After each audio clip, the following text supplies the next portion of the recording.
Hello students, तो इस video में सीखने वाले हैं हम how to calculate the marginal revenue.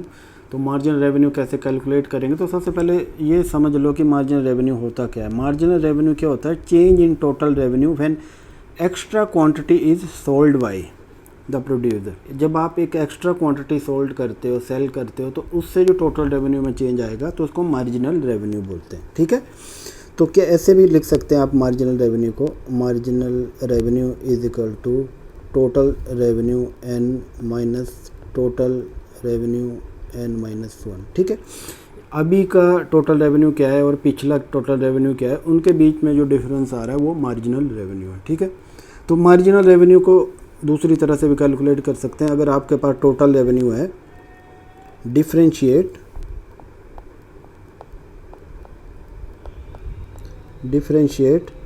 Total revenue. अगर आप टोटल रेवेन्यू का डिफरेंशिएट करेंगे तो भी आप मार्जिनल रेवेन्यू को कैलकुलेट कर सकते हो। तो मैं आपको ये करके दिखाऊंगा। ओके, तो टोटल रेवेन्यू क्या हो गया? आपको पता है टोटल रेवेन्यू होता है P टाइम Q। आपने जितनी भी क्वांटिटी प्रोड्यूस की है, सेल की है, और उसका प्राइस क्या है, उनको आप मल्टीप्लाई करेंगे एक दूसरे से तो टोटल रेवेन्यू आएगा। तो इसमें कोई कन्फ्यूजन ही नहीं है। और मैंने बताया कि टोटल रेवेन्यू का डेरिवेटिव लेना है विद रिस्पेक्ट टू Q, तो आपके पास मार्जिनल रेवेन्यू आ जाएगा। तो इसका डेरिवेटिव लेंगे तो क्या होगा? तो मार्जिनल रेवेन्यू आ जाएगा। इसका डेरिवेटिव कैसे लेंगे? तो इसका लेंगे, ये आ गया P। ओके, ये प्रोडक्ट रूल के थ्रू लेंगे, ये डी क्यू आ गया, ये Q आ गया, ये प्लस आ गया, Q आ गया, और आगे आ जाएगा dP अपॉन dQ। ठीक है, इतना आ गया। ये Q से Q कैंसिल हो गया, dQ। तो आगे क्या आ जाएगा? ये आ जाएगा MR is equal to P plus Q dP upon dQ। ठीक है, तो ये एक स्टैंडर्ड इसका रिज़ल्ट बन रहा है। तो आपके पास अगर ये वैल्यूज़ है PQ और dP अपॉन dQ है तो भी आपको मार्जिनल रेवेन्यू का पता चल जाएगा। ठीक है, ये बिल्कुल ही सिंपल था, यहाँ पे मैंने बताया। और दूसरा एवरेज रेवेन्यू क्या होता है? एवरेज रेवेन्यू सीधी सी बात है, जो एवरेज रेवेन्यू की मैं बात कर रहा हूँ, तो आप टोटल रेवेन्यू जो होता है उसको आप पूरी क्वांटिटी से आप इसको डिवाइड कर देंगे तो आपका मार्जिनल रेवेन्यू आ जाएगा। बिल्कुल सिंपल है, इसमें कोई देखने वाली बात ही नहीं है। ठीक है, और जो है मैक्सिमम कहाँ होगा एवरेज रेवेन्यू? इसका एवरेज रेवेन्यू का डेरिवेटिव लेना है हमें विद रिस्पेक्ट टू Q, और इसको 0 के इक्वल पुट कर दें तो मैक्सिमम वैल्यू आ जाएगी। इसको ऑप्टिमम वैल्यू भी कहते हैं। ठीक है, और आपको पता है कि जहाँ पे दोनों डाउनवर्ड स्लोपिंग होते हैं तो मैक्सिमम वैल्यू कहाँ होती है? जहाँ AR और MR दोनों इक्वल होता है। यहाँ पे क्या होता है? AR और MR इक्वल होते हैं। ठीक है, तो यहाँ पे क्या बोलते हैं? इसको मैक्सिमम पॉइंट बोलते हैं। दोनों एक ही पॉइंट से शुरू होते हैं। जैसे मैं ये सिंपल डायग्राम बना रहा हूँ, ये आ गया, ये AR आ गया और ये MR आ गया।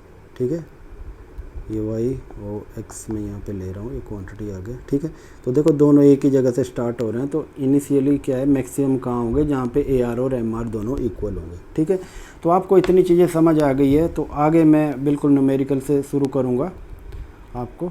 ठीक है, तो ये न्यूमेरिकल आ गया। तो देखो ये हमारे पास डिमांड फंक्शन दिया गया है। डिमांड फंक्शन की जहाँ पे बात हो रही है, सबसे पहले आपको देखना है, अगर मैं जहाँ P कह रहा हूँ डिमांड फंक्शन है, तो ये AR के ही इक्वल होता है। तो P और AR दोनों इक्वल है, एवरेज रेवेन्यू बता रहा है ये। ठीक है, तो हमें क्या करना है, MR कैलकुलेट करना है। तो हम क्या करते थे? टोटल रेवेन्यू का डेरिवेटिव लेते थे विद रिस्पेक्ट टू Q। तो हमें टोटल रेवेन्यू कैलकुलेट करना है। आपको पता है कि टोटल रेवेन्यू किसके इक्वल होता है? TR is equal to P time Q। ठीक है, और P क्या दिया है हमारे पास? ये P का वैल्यू हमारे पास 100 माइनस 5Q, और बाहर ये मैं Q लिख दिया। वैसे इसको और सिंप्लीफाई करेंगे तो क्या आ जाएगा? ये आ जाएगा 100Q माइनस 5Q स्क्वायर आ गया। ठीक है, इतना आ गया। और अब इसका डेरिवेटिव लेना है, तो मार्जिनल रेवेन्यू निकालना है, तो इसका डेरिवेटिव लेंगे हम। तो कैसे लेंगे? ये कर देंगे dQ, और ये आ जाएगा 100Q माइनस 5Q स्क्वायर आ जाएगा। ठीक है, इसका डेरिवेटिव लेंगे तो ये आ जाएगा 100 माइनस 10Q। ठीक है, तो ये क्या आ गया हमारे पास? मार्जिनल रेवेन्यू आ गया। तो इसको मैंने डेरिवेटिव लिया तो ये हमारे पास क्या आ गया? मार्जिनल रेवेन्यू आ गया। अब इसमें आगे क्या पूछ रहा है, जब कि Q का वैल्यू आपके पास क्या है? अगर Q का वैल्यू हमारे पास 0 है तो इसका वैल्यू क्या होगा? तो क्या करेंगे? Q की जगह हम क्या करेंगे? इसका जीरो सब्स्टिट्यूट कर देंगे। क्या कर देंगे?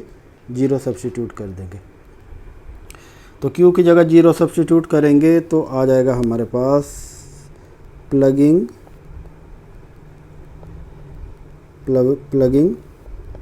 Value of Q. तो ये आ जाएगा हमारे पास marginal revenue is equal to 100 minus 10 time zero. तो ये आ जाएगा 100 आ जाएगा। ठीक है, तो क्या आ गया? ये 100 हमारे पास आ गया। और सेकंड पार्ट क्या कह रहा है आगे ये कह रहा है कि अगर क्यू का वैल्यू हमारे पास 4 है तो इसमें 4 सब्स्टिट्यूट कर दो। तो ये आ जाएगा marginal revenue is equal to 100 minus 10 time 4 आ गया। तो ये आ गया 100 माइनस 40, तो ये आ गया 60। ठीक है, बिल्कुल सिंपल तरीके से मैंने ये बताया, इसमें कुछ भी ऐसा डिफ़िकल्ट वाली चीज़ नहीं है। ठीक है, चलो आगे एक और एग्जांपल करते हैं और ज़्यादा चीज़ क्लियर हो जाएगी। देखो ये आ गया फिर से। तो देखो ये क्या पी मैंने यहाँ पे दे रखा है 100 माइनस क्यू स्क्वायर आ गया। तो मार्जिनल रेवेन्यू कैलकुलेट करना है, फिर हमें वही प्रोसीजर निकालना है। फर्स्ट ऑफ ऑल हम क्या कैलकुलेट करेंगे? टोटल रेवेन्यू का कैलकुलेशन करेंगे। ओके, टोटल रेवेन्यू का कैलकुलेशन करेंगे तो मैंने ऑलरेडी आपको बताया हुआ है कि P time Q is equal to total revenue.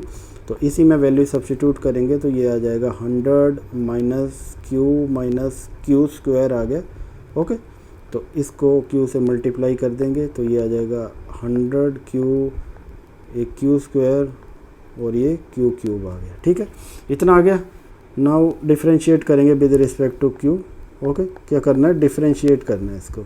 जब आप डेरिवेटिव लेंगे, डिफरेंशिएट करेंगे विद रिस्पेक्ट टू क्यू, तो हमारे पास क्या आएगा? मार्जिनल रेवेन्यू आ जाएगा। तो ये मार्जिनल रेवेन्यू किसके इक्वल आएगा हमारे पास?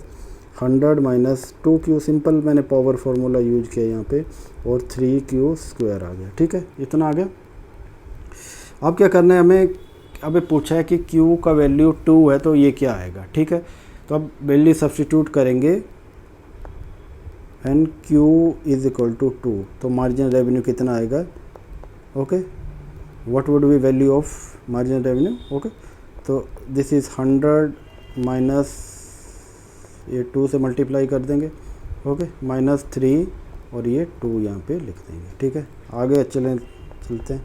100 माइनस 4 आ गया और ये कितना आ गया? 4 आ गया।